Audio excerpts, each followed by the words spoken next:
जो वजूहात थी गवर्नर की वो गलत थी या दुरुस्त थी या आइन के मुताबिक थी या नहीं थी, हम उस पर फ़ैसला नहीं करेंगे।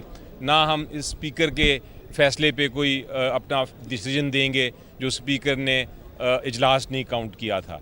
तो ये सम टोटल था जो मैंने आपको बताया अदालत के फ़ैसले का।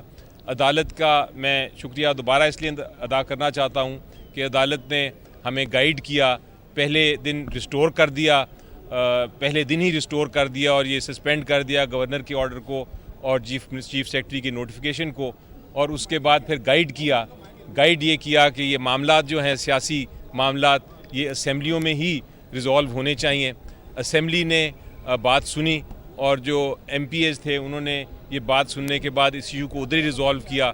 गवर्नर साहब ने हालांकि ये विड्रॉ किया है, गैर आइनी ऑर्डर था उनका, लेकिन मैं इस जीत के वक्त मैं ये कहना चाहूँगा गवर्नर साहब को भी कि उन्होंने जो विड्रॉ किया वो दुरुस्त किया, क्योंकि उनको अपनी गलती का एहसास हो गया और उन्होंने ये जो विड्रॉ किया अपना ऑर्डर, ये उन्होंने अपनी ओथ के मुताबिक अपनी जो गलती थी उसको दुरुस्त कर लिया।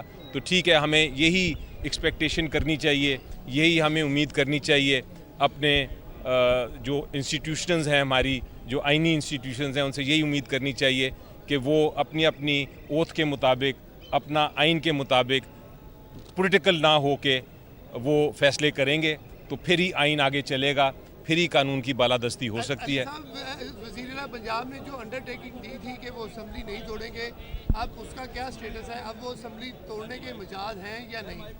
जी देखें, इस वक्त तो जो पोजीशन है, जो ऑर्डर आया है, अभी इसको डिटेल्ड ऑर्डर तो देखेंगे, लेकिन जो ओरली अनाउंस किया है अदालत ने, जो मैंने फरमाया उसके मुताबिक तो चीफ मिनिस्टर परवेज़ इलाही साहब और उनकी काबीना उसी तरह वापस आ गई है जिस तरह पहले ओरिजिनल पोजीशन में थी। ये माशाल्लाह एक बड़ी अहम बात है। अब इसके बाद